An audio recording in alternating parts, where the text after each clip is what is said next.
kuwa marafiki wa Mungu ni wapi? Nyikani. Mahali watakapokutana na Mungu kwa njia ya kipekee ni wapi? Ni kwa nyika, sababu hapo ndipo wataona urafiki wao na Mungu. Watakapokuwa na kiu, watakapokuwa na njaa, wataona mkono wa Mungu. Nyika ni mahali ambapo Mungu akawashawishi wana wa Israeli waweze kumrudia. Hosea 2:6 inasema, I will seduce her back to me. Kwa hivyo ni katika nyika ambapo Mungu akamshawishi Israeli aweze kumrudia. Nyika ni mahali ambapo tunaenda vita vya kiroho. It is the arena of spiritual combat. Nyika ni mahali ambapo tunapojigundua ama tunapogundua mizizi ya maisha yetu, kwa sababu kwa nyika kuna utulivu, na kwa hivyo unaweza kujifikiria, you can be able to discover yourself. Ni mahali pa tulivu. Kwa barabara kuna kelele, kwa hekalu kuna kelele, lakini kwa nyika kuna utulivu, sababu hakuna watu, na kwa hivyo ingekuwa rahisi kuweza kujijua. Na la muhimu zaidi ni kwa nyika ambapo utapata nafasi ya kujitafakari. Hii ndiyo maana Yohana amewaita watu kwa nyika.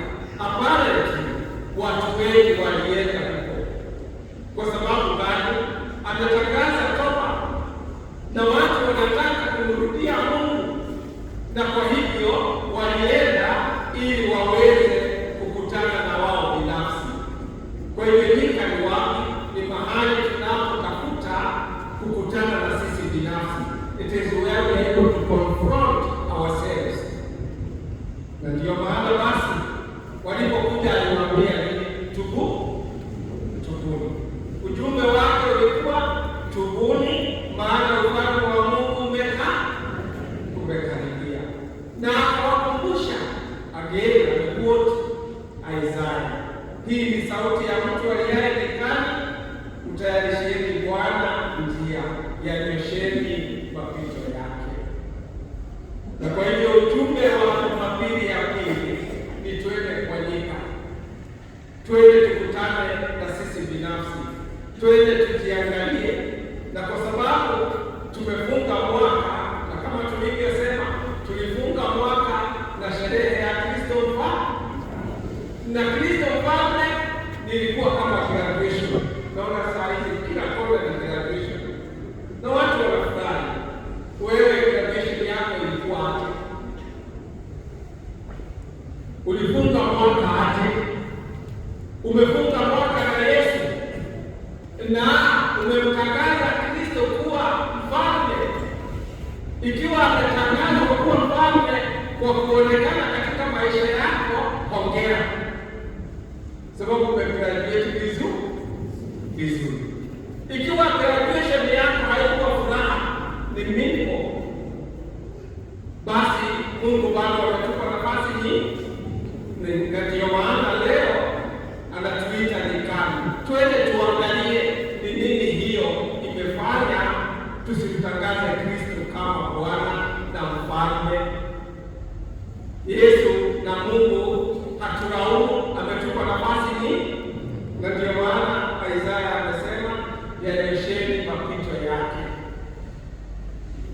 Na kwa hivyo ni nafasi nzuri, na leo Jumapili ya pili tunaitwa na nabii Yohane tuweze kwenda na kunyosha mapito yake. Angalia, as you close the year, what made you to close the year with deficit? Ni nini hiyo imefanya umalize mwaka bila kuwa na urafiki wa Mungu? Kuna mtu umebeba mwaka mzima, umeendelea kuwa homo. Mungu ni mwema. Kuna mtu alikutia kidonda. Kuna labda tumeongozwa na kiburi, labda tumeongozwa na kuongea za watu zaidi, labda tumejipenda zaidi kuliko vile Mungu anavyotuambia tujitoe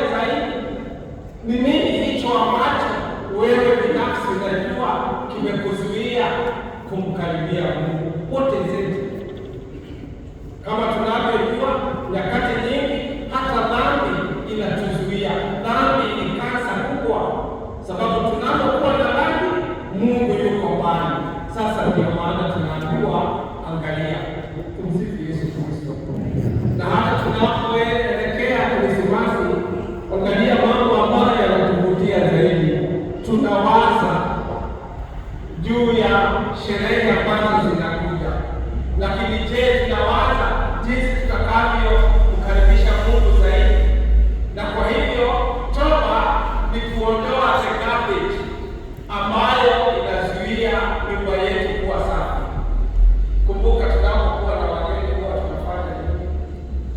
Wherever we have visitors, mahali mbili inaangaliwa sana, sitting na kitchen. Sijua kwa mambo yote hivi. Wakati mtu wako na wageni, wageni wote ambao unawaita wageni wako, mahali inayotayarishwa zaidi kwako, si ni kweli? Na kwa hivyo wiki hii ya pili ni wiki ya kutengeneza Yesu, na sisi yetu ni nani? Ni Roho. Mahali Yesu atakapoingia kwa kwanza, roho zetu tutengeneze. Ndio huko kwingine tunaweza, lakini at least mgeni aone kuna matayarisho fulani. Na kwa hivyo ni tuweze kujiangalia, tuweze kuyanyosha mapito ya Bwana, na tutayanyosha kwa kuangalia ni nini hicho ambacho kinakuzuia kupiga hatua karibu na Mungu. Yohana alivaa singa ya ngamia na ukanda wa ngozi. Kwa nini Mathayo nataka tukumbuke mavazi ya Yohana? Sababu kumbuka, nani mwingine alivaa hivi? Nani mwingine alivaa hivi? Kwa Mathayo kuturudisha kwa mavazi ya Yohane, alivaa ngozi ya ngamia na mshipi. Anataka kutuambia tukumbuke Elia. Elia alivaa vipi? Alivaa ngozi ya ngamia. Elia ako wapi? Elia alichukuliwa mwili na semeni amen. Elia alichukuliwa mwili na roho. Na kwa hivyo Mathayo, kwa kutukumbusha Yohana amevaa nini, anataka kutuambia John is the other Elijah. Na ni kweli, kumbuka katika desturi na mila na imani ya Wayahudi, kabla Masia hajarudi, nani atarudi kwanza? Yeremia, ili atoe sanduku la agano, na pia Elia atarudi kwanza. Lakini kumbe hata alirudi, lakini watu hawakumtambua. Sababu gani? Watu walikojea arudi na mwili, lakini Elia alichukuliwa mwili na roho. Kwa hiyo ni nini narudi ya Elia? It is the spirit of Elijah. Na kwa hivyo leo tunaambiwa Yohana anapotokea, nani tayari amefika? Yohana ni Elia wa Agano Jipya. Alikula nini? Nzige na asali. Alikula chakula cha kawaida, na ndio maana anaenda jangwani. Hakuweka mzigo kwa wale ambao alihubiria, na kwa hivyo hamtasema amekuwa mzigo kwa wale ambao wanakuja kusikiliza neno. Aliishi maisha ya chini, na kwa hivyo akawavutia wengi. God is good. When we live our life, our ordinary life in simplicity, we are able to attract more people for the kingdom of God. Na kwa hivyo